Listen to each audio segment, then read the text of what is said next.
Good morning student. Today we continues the previous lecture और previous lecture में अपन जो है माइटोकॉन्ड्रिया को देखे थे और माइटोकॉन्ड्रिया का क्या जो है माइटोकॉन्ड्रिया का स्ट्रक्चर कैसा है, माइटोकॉन्ड्रिया में क्या क्या चीजें हैं उनको अपन जो है डिस्कस किए थे। आज जो है अपन डिस्कस कर रहे हैं कि माइटोकॉन्ड्रिया का फंक्शन क्या है। ठीक है, तो लास्ट जो लेक्चर था उसी को कंटिन्यूअस कर रहे हैं। ठीक है, तो आप लेक्चर को ज्वाइन करके देखना। ठीक है, तो माइटोकॉन्ड्रिया के फंक्शन को आज फोकस करेंगे, फिर दूसरे सेल ऑर्गेनेल्स को लेके अपन जो है डिस्कस करेंगे। ठीक है, तो स्टार्ट करें।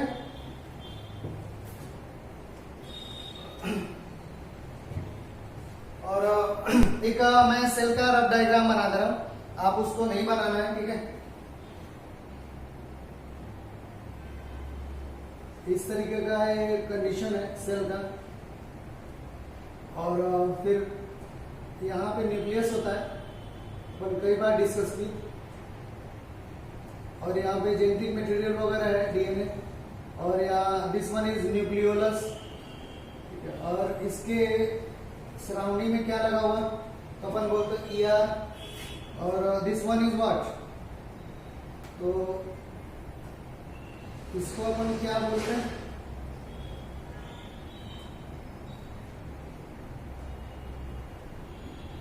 गोल्गी। आप समझ पा रहे हो। ठीक है, और बाकी ये दिस स्ट्रक्चर इज कॉल्ड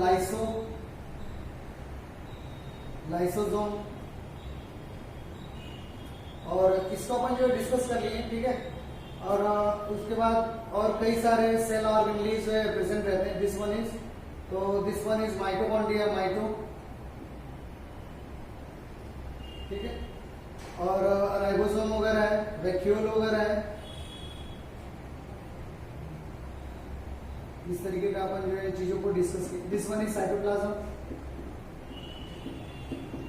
तो ओवरऑल माइटोकॉन्ड्रिया को लेके चल रहे हैं, माइटोकॉन्ड्रिया को फोकस कर रहे हैं। तो माइटोकॉन्ड्रिया ले रहे हैं अपन बाहर इधर, और माइटोकॉन्ड्रिया को ही कंटिन्यूअस करेंगे।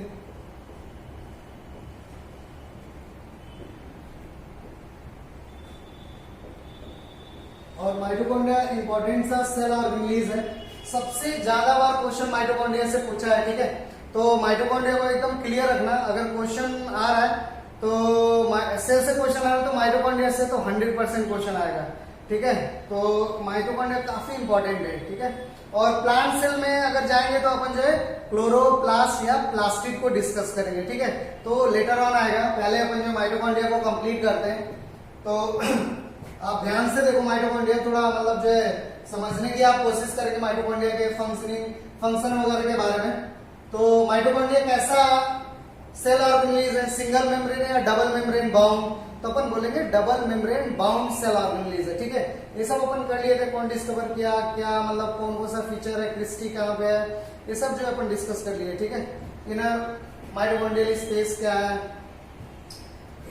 F1 पार्टिकल क्या है, F0 क्या है, ठीक है, ऑक्सीजोम क्या है, ये सब जो अपन डिस्कस। एटीपी सिंथेज जो एंजाइम है वो क्या कर रहा है, एटीपी और पीआई को जोड़ के क्या बना रहा था, एटीपी फॉर्म कर रहा था। ठीक है, और हेड पार्ट कौन सा है, टेल पार्ट कौन सा है। ठीक है, तो ये सब अपन फोकस कर लिए थे।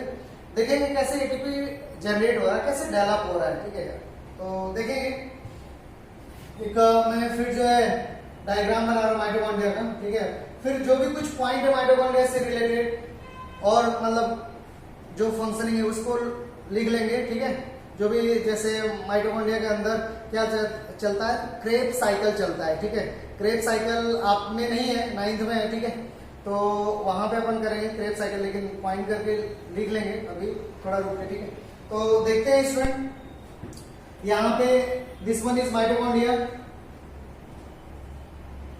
और ये माइटोकॉन्ड्रिया इस तरीके से, और इसका ये इनर पार्ट है।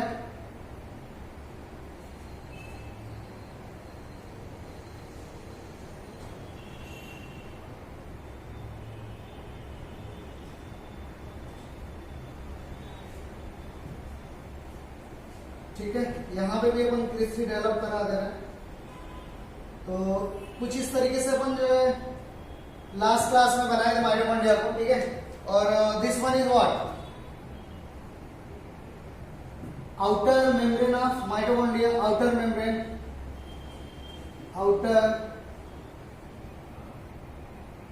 मेम्ब्रेन, इसको क्या लिखे थे अपन, इनर मेम्ब्रेन,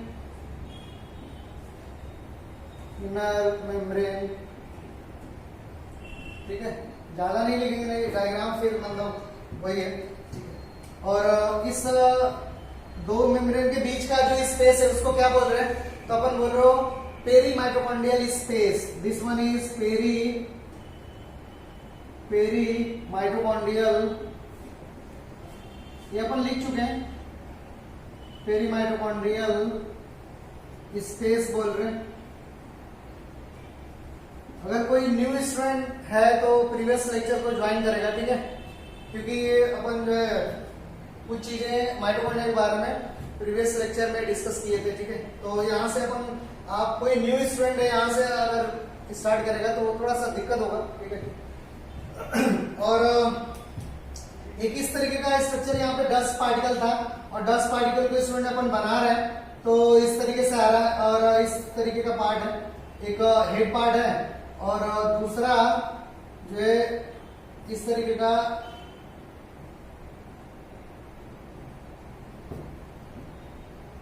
टेल पार्ट होता है या बेस का पार्ट है, ठीक है। और कई सारे F1 FO पार्टिकल इस तरीके से अपन बना सकते हैं।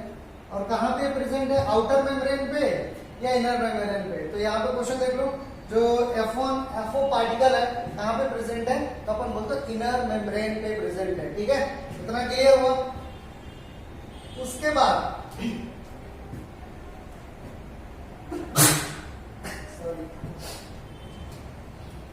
आप जो है इसको आप समझ रहे हो, इसको क्या बोल रहे हो, तो इसको बोलो this one is FO particle, ठीक है। तो अपन जो बनाए थे, this one is FO particle, ठीक है। इसको क्या बोल रहे हो, तो this one is F1 particle, ठीक है, F1 पार्टिकल। ये पहले अपन जो बना चुके हैं, ठीक है, F1 पार्टिकल। उसके बाद देखो क्या होता है कि inner membrane contain 4 types of protein या 4 टाइप्स ऑफ कॉम्प्लेक्सेस, ठीक है। पहले समझ लेते फिर मैं पॉइंट करके लिखा दूंगा, ठीक है। इनर जो मेम्ब्रेन है ना, बोर्ड पे देखो, इनर मेम्ब्रेन पे 4 कॉम्प्लेक्स प्रेजेंट होते हैं। कॉम्प्लेक्स का कोई मतलब नहीं होता, अपन बोलते हैं प्रोटीन, ठीक है। तो ये नहीं कि कॉम्प्लेक्स आ गया तो बहुत ज्यादा कॉम्प्लेक्स हो गया, कुछ नहीं है। Inner membrane contain 4 types of complexes. Complex के बारे में ज्यादा आपके लेवल पे है ही नहीं, लेकिन अपन थोड़ा सा डिस्कस कर दे रहे हैं ताकि आपको क्लियर कट जो है माइंड में इमेज बन जाए कि हाँ यार कैसे होता है। तो 1 2 3 4 कॉम्प्लेक्स होते हैं, ठीक है। बड़ी क्लास में अपन जाएंगे तो कॉम्प्लेक्सेस को अपन जो है ज्यादा डिटेल से करेंगे कि कौन कौन से कॉम्प्लेक्स है, NADH dehydrogenase complex, FADH dehydrogenase complex, और cytochrome B2C1 complex, cytochrome A2 A3 complex, ठीक है। तो उतना नहीं जानना आपको, तो केवल जानना है कि कॉम्प्लेक्स लगे रहते हैं इनर माइटोकॉन्ड्रियल मेम्ब्रेन पे। अब देखो क्या होता है, ये कॉम्प्लेक्सेस क्या करते हैं, तो ये कौन सा पार्ट है, तो अपन डिस्कस किए थे पहले ही, this liquid part is called matrix. क्या बोल रहे हो इसको, तो अपन बोलो मैट्रिक्स बोल रहे हो, ठीक है। और बहुत इंपॉर्टेंट सा भी चल रहा है, तो थोड़ा सा कंसंट्रेट हो गए, माइंड को यहाँ पे फोकस करेंगे बोर्ड पे। तो this liquid part is matrix, और इनर माइटोकॉन्ड्रियल मेम्ब्रेन पे क्या लगा है, कॉम्प्लेक्स। और कॉम्प्लेक्स को पूछ रहा है तो क्या बोलेगा, नॉर्मल प्रोटीन, ठीक है, जो चीजों को क्या करेगा, ट्रांसफर करेगा। तो देखेंगे कि मैट्रिक्स में क्या होते हैं, प्रोटॉन होते हैं, प्रोटॉन इस कॉम्प्लेक्स से होके, इस प्रोटीन से होके पंप होता है, कहाँ पे आएगा, इस स्पेस में आएगा, यहाँ पे इस स्पेस में खूब सारे, यहाँ पे मैट्रिक्स में प्रोटॉन रहते हैं, खूब सारे प्रोटॉन, ठीक है। और इस जो भी प्रोटॉन है ये पंप होके यहाँ से, फिर यहाँ से भी पंप होता है। इस सेकेंड कॉम्प्लेक्स से नहीं पंप होता क्योंकि इसकी पोजीशनिंग, इसका जो पोजीशनिंग है वो थोड़ा सा डिफरेंस है, तो इसलिए यहाँ से नहीं पंप होता है। और फोर्थ कॉम्प्लेक्स से भी प्रोटॉन जो पंप होता है। कई सारे प्रोटॉन पंप होके कहाँ पे आ रहे हैं, तो इनर माइटोकॉन्ड्रियल स्पेस में आ रहे हैं या पेरी माइटोकॉन्ड्रियल स्पेस में आ रहे हैं, यहाँ पे आ रही है इस स्पेस में, ठीक है। More proton pump from matrix to peri mitochondrial space, कई सारे प्रोटॉन पंप होके मैट्रिक्स से पेरी माइटोकॉन्ड्रियल स्पेस में आ जाते हैं, ठीक है। अब देखो इसके बाद क्या होता है, इतना तो क्लियर हो गया कि मैट्रिक्स से प्रोटॉन जो क्या हो रहा है, पंप हो रहा है, और कहां पे आ रहा है, पेरी माइटोकॉन्ड्रियल स्पेस में, इस खाली जगह पे आ रहा है, ठीक है। उसके बाद क्या क्या होता है, all proton move toward the cristae, हर एक प्रोटॉन कहां पे मूव करता है, तो ये जो फोल्डिंग है, this folding is called cristae. अपन जो पहले लेक्चर में मतलब प्रीवियस लेक्चर में बोले थे, तो this folding is called cristae, ठीक है। चलो मैं लिख भी दे रहा हूं, this folding is called cristae, cristae बोल रहे हो, ठीक है। तो all proton moves toward the cristae and create a force, हर एक प्रोटॉन मूव करके क्रिस्टी के पास आ जाता है और एक फोर्स क्रिएट कर देता है, this force is called PMF, proton motive force, ठीक है। बोर्ड पे देखते रहो फाइनल, ठीक है, देखते रहेंगे आप। All proton moves toward the cristae, all proton moves toward the cristae and create a force, सब के सब प्रोटॉन जो है क्रिस्टी के पास आ जाते हैं, एच प्रोटॉन में ऐसे लिखते रहो, ठीक है। खूब सारे प्रोटॉन सब के सब मूव करके कहां पे आ गए, क्रिस्टी पे। All proton moves toward the cristae and create a force, this force is called PMF, और वो फोर्स इतना तेज रहता है कि प्रोटॉन फिर क्रिस्टी से मूव करके कहां पे आ गया, फिर मैट्रिक्स में आ गया, जहां पे था वहीं पे फिर प्रोटॉन जो है पहुंच गया, मैट्रिक्स में आ गया, ठीक है। किसके वजह से, फोर्स के वजह से, ठीक है। All proton create a force, this force is called PMF, क्या बोल रहे हो, प्रोटॉन मोटिव फोर्स, एक तरीके का फोर्स होता है, प्रोटॉन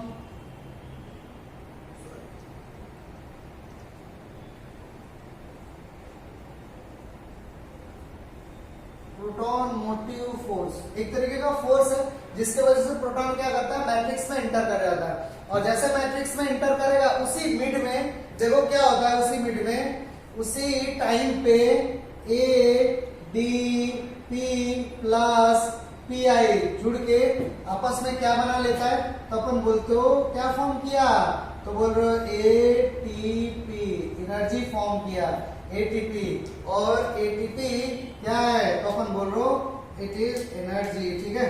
एटीपी एक तरीके का एनर्जी है, और इसी एनर्जी को लेके अपन काम कर रहे हैं, अपन बोल रहे हैं, अपन चल रहे हैं, अपन देख रहे हैं, अपन लिख रहे हैं, तो हर एक काम के लिए क्या चाहिए, एटीपी चाहिए, एनर्जी चाहिए।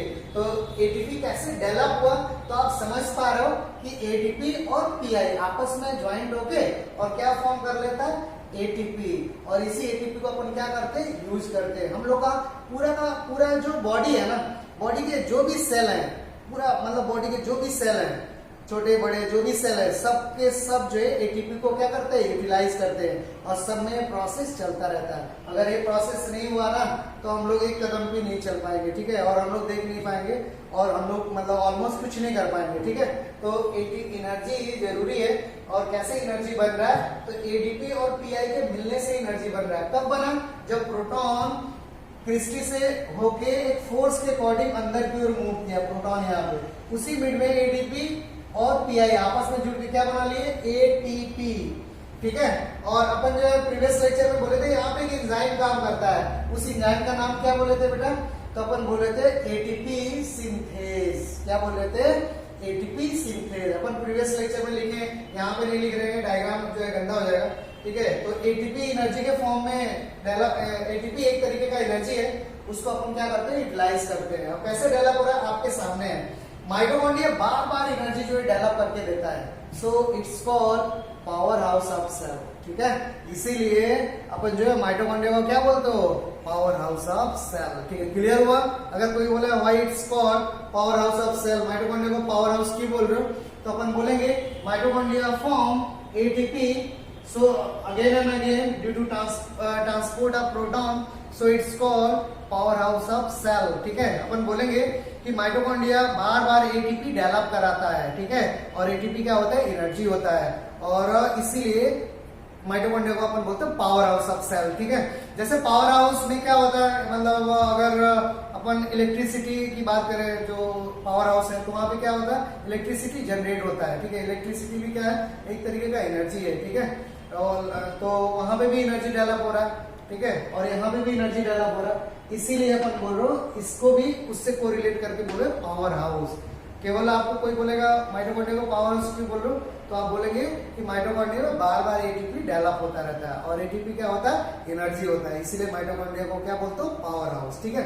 और ज्यादा एक्सप्लेन करना है तो आप डायग्राम बना के कॉम्प्लेक्स दिखा के प्रोटॉन को क्या करेंगे, पंप करा देंगे, सिंपल। और फिर प्रोटॉन को क्या करेंगे, मूव करेंगे, कहां पे, क्रिस्टी पे। और क्रिस्टी पे जैसे प्रोटॉन आएंगे एक फोर्स क्रिएट करने लगेंगे, this force is called PMF, proton motive force. और फोर्स इतना तेज रहता है कि प्रोटॉन 1 बाय 1 करके इंटर करने लगते हैं मैट्रिक्स में। जैसे प्रोटॉन इंटर करेगा उसी टाइम पे एडीपी प्लस पीआई मिलके क्या बना लेगा, एटीपी। और यही क्या एनर्जी है। एटीपी का फुल फॉर्म क्या है, एडिनोसिन ट्राइफॉस्फेट, ठीक है। तो मैं यहाँ पे लिख रहा हूँ एटीपी का फुल फॉर्म, एटीपी। जिसको नहीं पता वो कर लेगा। एडीपी तो अपन लास्ट क्लास में अपन लिखे थे एडीपी के बारे में और इनऑर्गेनिक फॉस्फेट के बारे में, ठीक है। एटीपी के फुल फॉर्म क्या होगा, एडिनोसिन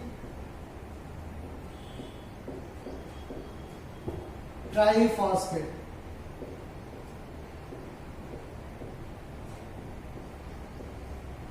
ठीक है। क्लियर हुआ एटीपी। और एक क्लियर हुआ कैसे जो है एटीपी जनरेट हो रहा, क्यों पावर हाउस बोल रहे हो, ठीक है। यही इसका मतलब जो है फंक्शन था और इसको अपन जो फोकस किए। तो अब पॉइंट जो भी है उसको पॉइंट बना के लिख रहे हैं, ठीक है। तो इसको यहाँ से डालना, यहीं पे अपन पॉइंट बनाएंगे।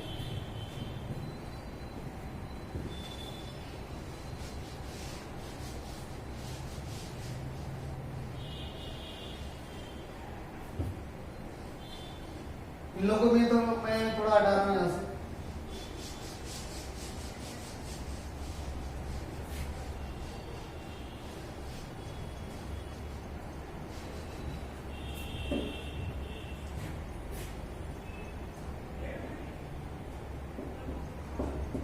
ठीक है, पॉइंट करके लिखते हैं।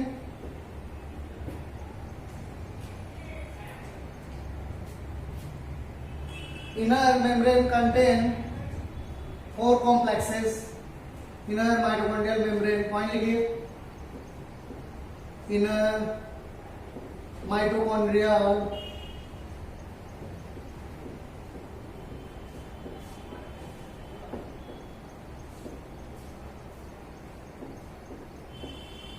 membrane contain 4 complexes। कॉम्प्लेक्स का नाम जरूरी नहीं है आपके लेवल पे, ठीक है। अपन बोल भी दिए, ठीक है, लेकिन वो आपके लेवल पे नहीं है। कॉम्प्लेक्स हेल्प इन, नेक्स्ट में लिखिए, this complex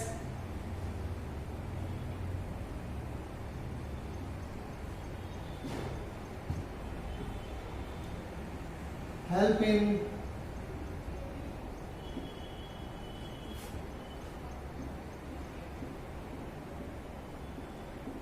transport of proton,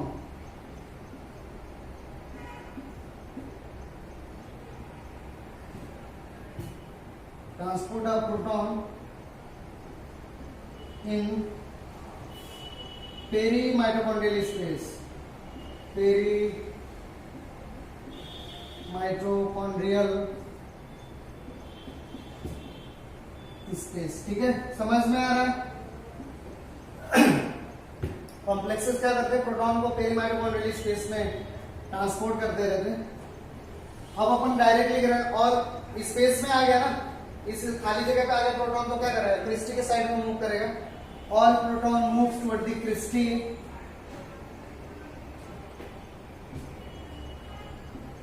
all protons move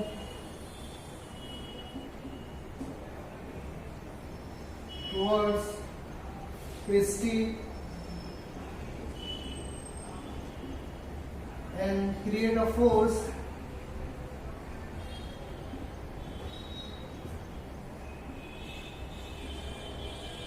called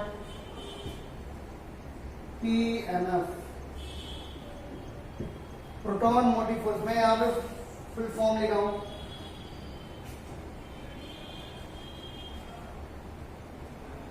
next point लिखेंगे, due to which proton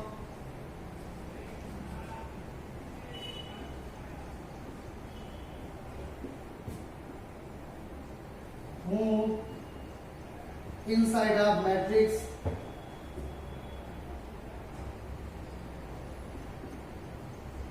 inside of matrix।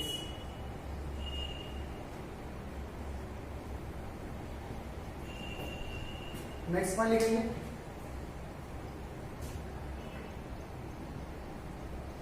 Next point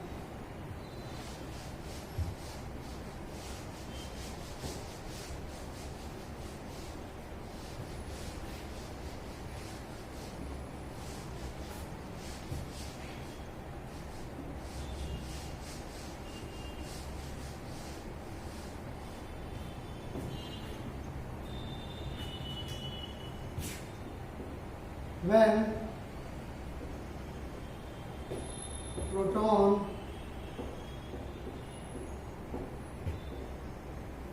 move inside of crystal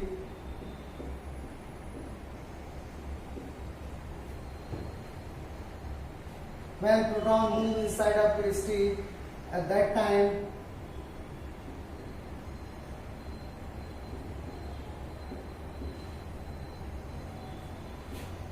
ADP and PI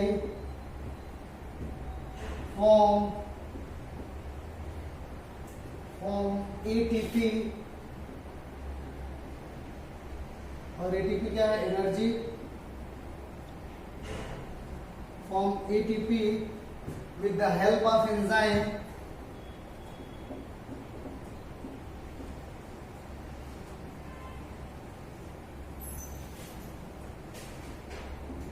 with the help of enzyme ATP synthase,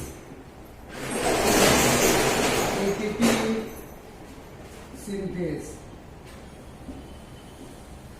ठीक है, ये आप याद रखना, ATP synthase की वजह से ATP जो है फॉर्म हो रहा है। अपन यहाँ पे लिखे कि ADP and PI form ATP with the help of enzyme ATP synthase. ठीक है, ये आपको समझ में आ गया कि जो भी एनर्जी एंजाइम की वजह से बन रहा है। और एंजाइम कहाँ पे प्रेजेंट है, हेड पार्ट में प्रेजेंट है। ठीक है, ये याद रखना, हेड पार्ट में एंजाइम जो है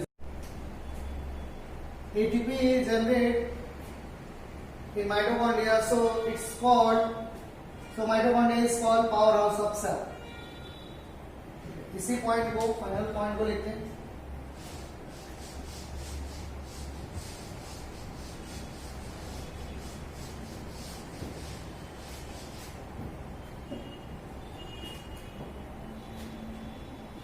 ATP generate again and again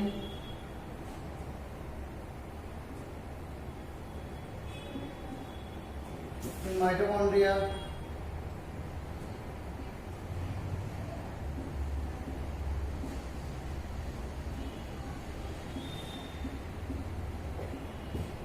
so mitochondria called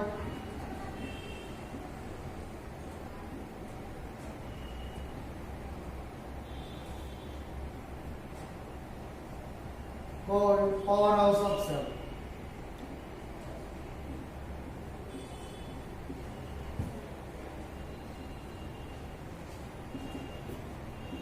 ठीक है, ये आप याद रखना।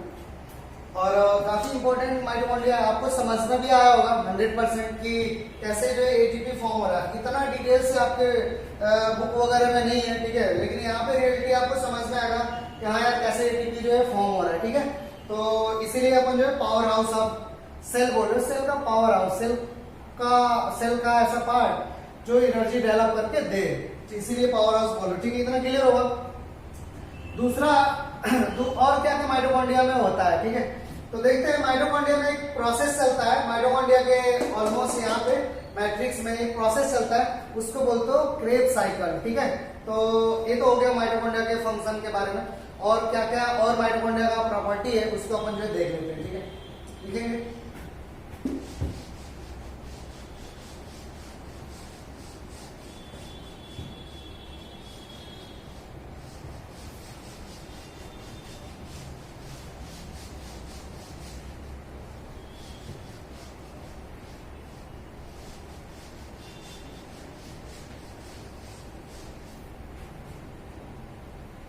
Mitochondria also help in, point करके लिखूं,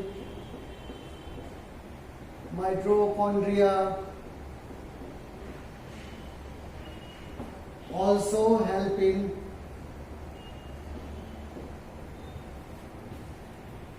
Krebs cycle.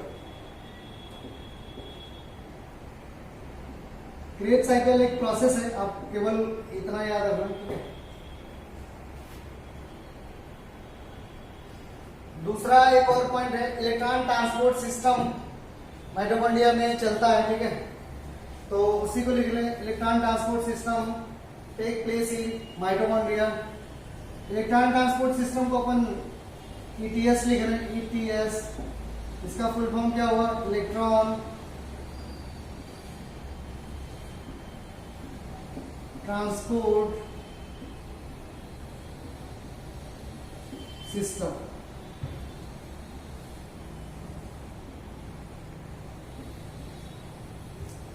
Electron transport system take place in mitochondria.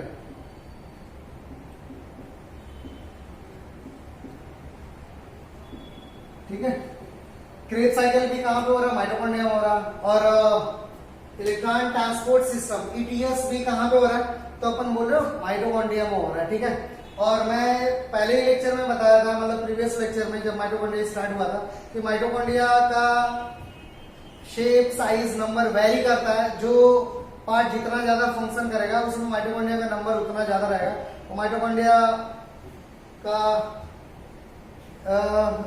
Number तो वेरी करता है फंक्शनिंग के ऊपर, ठीक है। उतना ज्यादा उस पार्ट को एनर्जी चाहिए, ठीक है।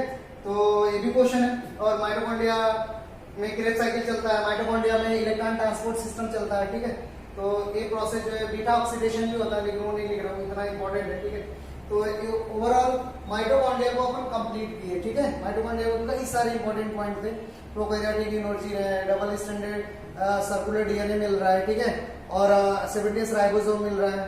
तो इस तरीके का कंडीशन अपन जो है डिस्कस किए, ठीक है। इसको अब मैं हटा रहा हूँ, और माइटोकॉन्ड्रिया ओवरऑल हो गया है, ये माइटोकॉन्ड्रिया यहाँ पे था, ठीक है। और पूरे सेल को माइटोकॉन्ड्रिया एनर्जी जो है प्रोवाइड करता है। नेक्स्ट, इसके बाद दूसरा सेल ऑर्गेनेलिज अपन जो है स्टार्ट करेंगे, दूसरा सेल ऑर्गेनेलिज। और दूसरे सेल ऑर्गेनेलिज में अपन स्टार्ट करें वैक्यूल को देख रहे हैं, छोटा सा है तो उसको फोकस करेंगे अपन।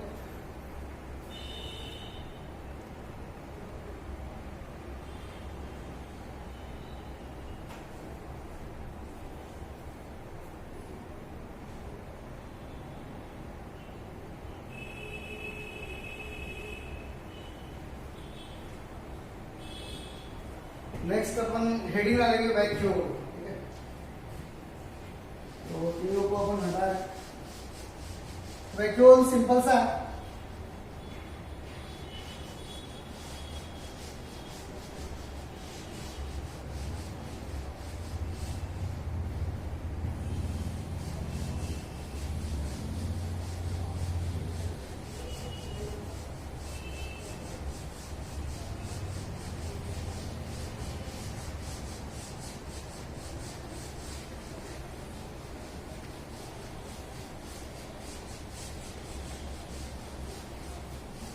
और डायग्राम वगैरह जो भी आप बनाओ ना, तो थोड़ा अच्छा पेंसिल वगैरह यूज करो, क्योंकि कई लोग का मैं डायग्राम का भी मतलब देखता हूँ होमवर्क में, तो मतलब समझ में नहीं आता, एकदम मतलब हल्का चलता है। तो आप थोड़ा मतलब अच्छे से बनाने की कोशिश करेंगे, ठीक है।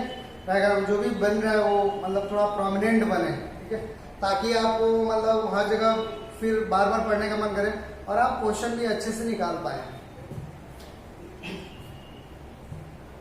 एक दूसरा सेल ऑर्गेनिज अपन स्टार्ट कर रहे हैं, vacuole.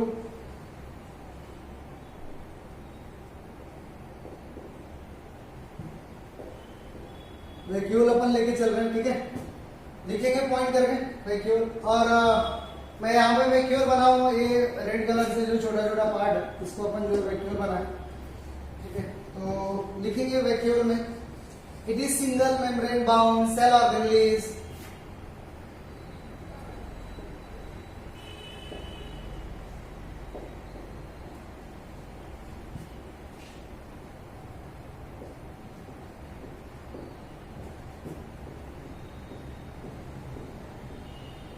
It is single membrane bound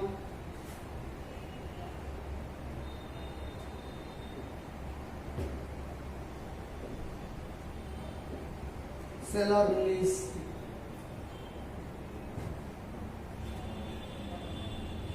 next point क्या हो सकता है? It is stored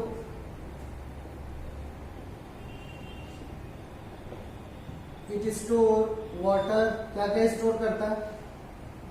water, SAP और दूसरे भी liquid. It store water, SAP, excretory product,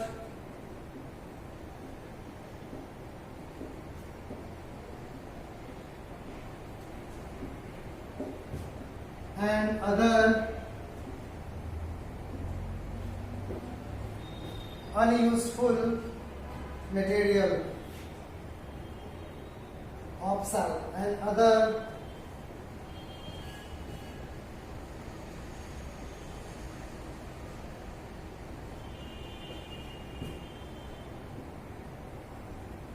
of cell, unuseful material of cell, ठीक है। नेक्स्ट क्या पॉइंट लिख सकते हैं, ठीक है। तो प्लांट में सिंगल वैक्यूल होता है और larger, single in number, larger in size. Animal में smaller in number, smaller in size, more in number, ठीक है।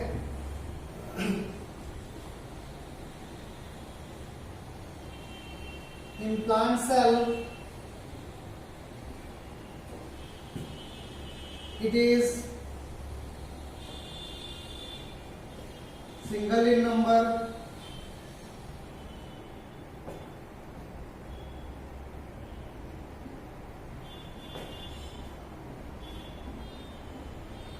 and larger in size,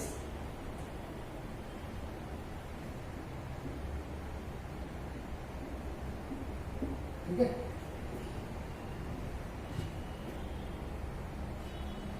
plant cell में 90% पार्ट सेल का वैक्यूल जो है ऑक्युपाई करता है, ठीक है। 90% volume of cell occupy by vacuole, near about 90% volume of cell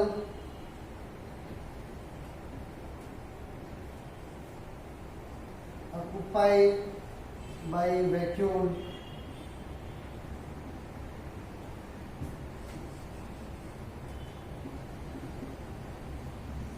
90% volume of cell occupied by vacuole in plant cell, ठीक है। नेक्स्ट पॉइंट लिखेंगे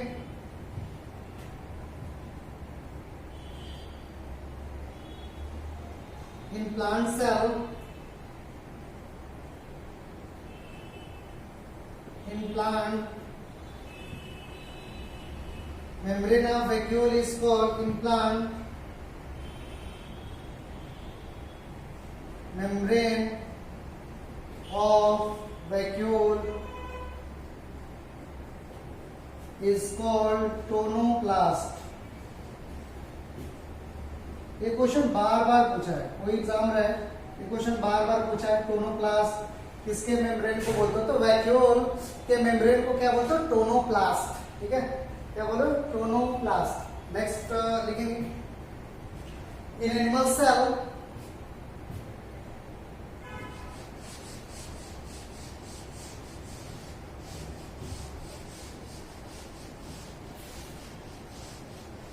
या टोनोप्लास्ट के बारे में थोड़ा सा बोल देते हैं, लिख देते हैं, फिर एनिमल को कोरिलेट कराएंगे, ठीक है।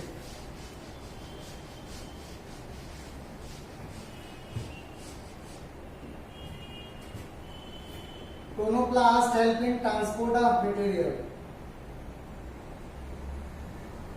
टोनोप्लास्ट help in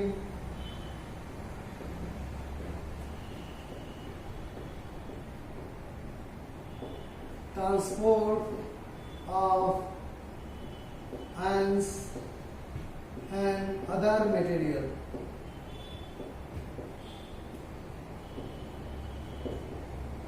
देखिए रियल में क्या होता है कि अगर सेल के अंदर कोई चीज ज्यादा हो गया और सेल को उसकी जरूरत नहीं है, जैसे मान लो यहाँ पे खूब ज्यादा जो NaCl आ गया, Na+Cl- कहीं खूब ज्यादा आ गया, तो इस सेल को नहीं चाहिए उतना, मतलब ज्यादा अमाउंट में सोडियम क्लोराइड नहीं चाहिए, तो क्या करेगा, सोडियम क्लोराइड को वैक्यूल क्या करेगा, अपने अंदर पैक करेगा और बाहर लाके छोड़ता रहेगा, ठीक है। यानी कि कोई भी अगर एक्सेस चीज हो गया सेल के अंदर, तो एक्सेस चीज किसमें पैक हो जाता है, तो अपन बोलते हैं वैक्यूल में, और वैक्यूल क्या करता है, उसको बार बार बाहर छोड़ देता है। तो इस तरीके से वैक्यूल सेल के अंदर का जो भी इन्वायरमेंट है उसको कांस्टेंट बनाए रखने में हेल्प करता है, उसकी इंटीग्रिटी मेंटेन करने में हेल्प करता है, ठीक है। सेल के अंदर हर एक चीज जो है प्रोमिनेंट अमाउंट में रहे, इसके लिए वैक्यूल जो है काफी इंपॉर्टेंट जो है रोल प्ले करता है, कि कोई चीज सेल के अंदर अचानक से एक्सेस ना हो जाए। अगर एक्सेस हो जाएगा तो क्या होगा, सेल प्रॉपर मैनर में काम नहीं कर पाएगा और सेल क्या करेगा, अपनी फंक्शनिंग लॉस कर देगा। इसीलिए अगर कोई चीज एक्सेस अमाउंट में हो गया तो चीज कहाँ पे स्टोर हो जाता है, तो अपन बोलते हैं वैक्यूल में, और वैक्यूल उसको क्या करता है, बाहर फेंकता रहता है, ठीक है। तो tonoplast help in transport of ions and other material. Next point लिखते हैं, in animal cell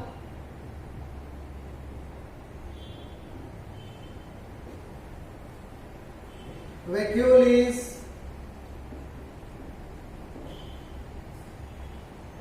smaller in size and more in number, smaller in size and more in number,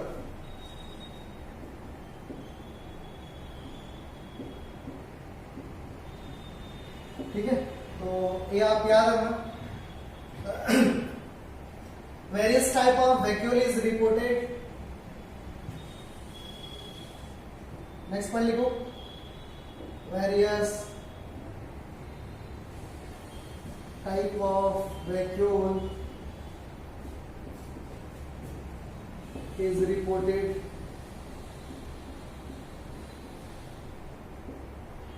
like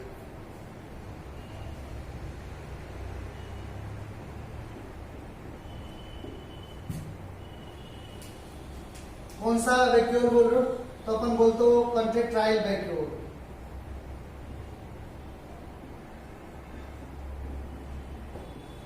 contractile vacuole, contractile vacuole. Next one is food vacuole.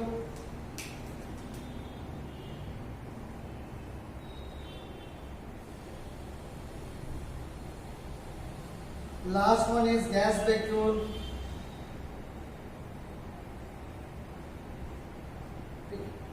Contractile vacuole देखते हैं, contract और relax होता है। Contractile vacuole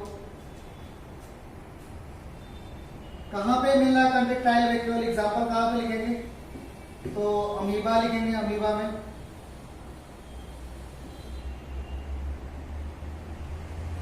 amoeba का इस तरीके का cell है और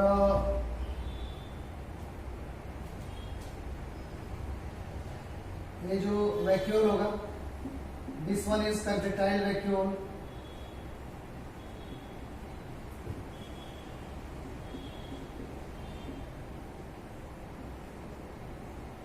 ठीक है, कंट्रेक्टाइल वैक्यूल कहां पे हेल्प करता है, it help in excretion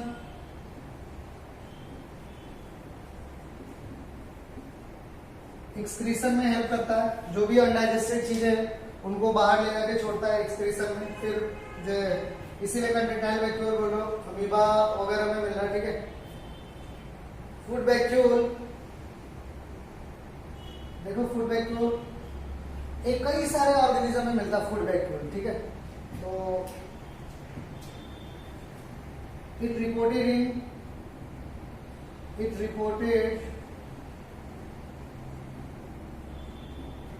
in several organisms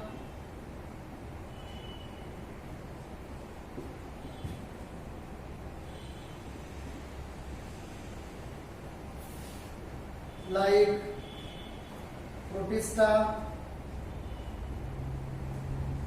protista आप समझ रहे हो, जिसमें यूग्लिना वगैरह आता है, ठीक है। तो लाइक प्रोटिस्टा, अमीबा या प्रोटोजोआ एक्सेट्रा। नेक्स्ट पॉइंट लिखेंगे फूड वैक्यूल में। फूड वैक्यूल कब डेवलप होता है? During engulfing of food particle, ठीक है। It develop during engulfing of food particle. मैं ऊपर वाला मिटा रहा हूं।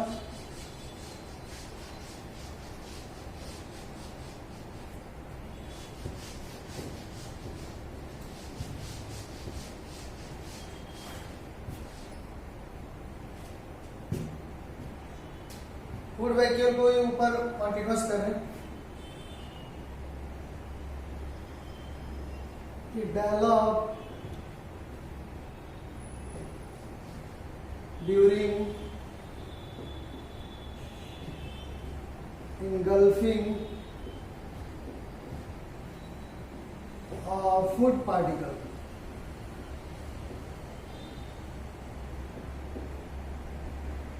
ठीक। उसके बाद गैस वैक्यूल के बारे में देख लेते हैं। Gas vacuole,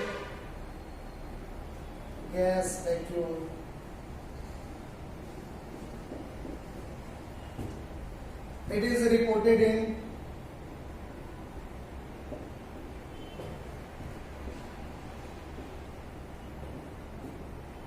prokaryote.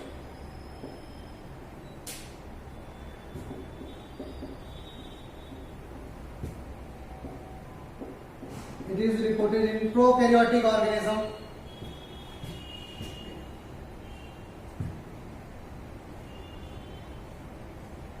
It help in buoyancy.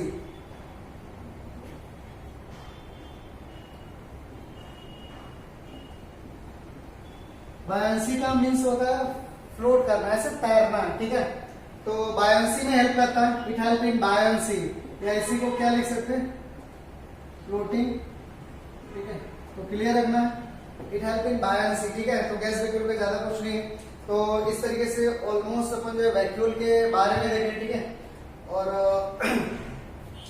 देखो वैक्यूल काफी इंपॉर्टेंट है प्लांट के केस में और एनिमल के भी केस में, ठीक है। मैं हटा रहा हूं इन लोगों को। और अगर जो वैक्यूल के बारे में बोलना है प्लांट सेल में, तो प्लांट सेल का 90% जो वॉल्यूम है सेल का वो वैक्यूल से कवर्ड रहता है, ठीक है, प्लांट सेल में। और इसी वजह से प्लांट सेल में जो न्यूक्लियस है ना वो पेरीफेरी में शिफ्ट हो जाता है, क्योंकि मेजर पार्ट तो प्लांट सेल का, मैंने यहाँ पे बना दे रहा हूँ, मेजर जो प्लांट सेल का वॉल्यूम है वो किससे कवर्ड है? तो अपन बोल रहे हो वैक्यूल से। अगर सपोज करो कि ये प्लांट सेल को मैं ऐसे बना दिया, this one is plant cell, और यहाँ पे सेल वॉल में बना दिया, ठीक है। तो ये यहाँ पे बड़ा सा पार्ट किसका होता है? तो अपन बोलते हो बड़ा सा पार्ट वैक्यूल का होता है। This one is what? Vacuole. ये बड़ा सा पार्ट जो वैक्यूल है अप्रॉक्स 90%, ठीक है।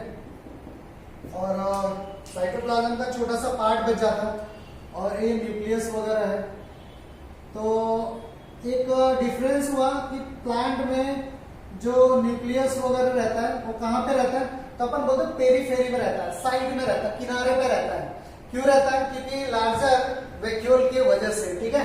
तो ये लार्जर वैक्यूल है और ये न्यूक्लियस है। तो ये प्लांट और एनिमल में एक डिफरेंस भी हो गया कि अगर मान लो प्लांट सेल में न्यूक्लियस का पोजीशन बोलना है तो आप बोलेंगे साइड में, पेरीफेरी में। और एनिमल सेल में न्यूक्लियस का पोजीशन कहां पे, टुवर्ड द सेंटर, सेंटर में है, ठीक है। तो this one is plant cell. तो ये आपको समझ में आ गया प्लांट सेल में वैक्यूल का पोजीशन। अगर मान लो कि मैं फाइनल डायग्राम एनिमल सेल का यहाँ बना दिया, एनिमल सेल का इस तरीके से, तो एनिमल सेल का जो भी न्यूक्लियस है वो कहां पे रहता है, सेंटर में, ठीक है, इस तरीके से। ये सेंटर में है न्यूक्लियस और यहाँ पे बाकी चीजें हैं, ठीक है। और फिर जो है छोटे छोटे वैक्यूल इस तरीके से मिलते हैं मोरी नंबर में, ठीक है। This one is vacuole. तो ये वैक्यूल है। तो दोनों में आप डिफरेंस समझ सकते हो, ठीक है, ये क्या है। तो एक जो है एनिमल सेल है और दूसरा जो है प्लांट सेल है, ठीक है। तो ये सब क्लियर हुआ आपको? चलो ठीक है, चलो ठीक है स्टूडेंट, इतने पे अपन जो है इसको रोकते हैं, नहीं तो फिर और लेक्चर जो बड़ा हो जाएगा। और नेक्स्ट अपन आएंगे तो प्लास्टिड वगैरह को डिस्कस करेंगे और कुछ क्वेश्चन को भी सॉल्व करेंगे, ठीक है। Thank you.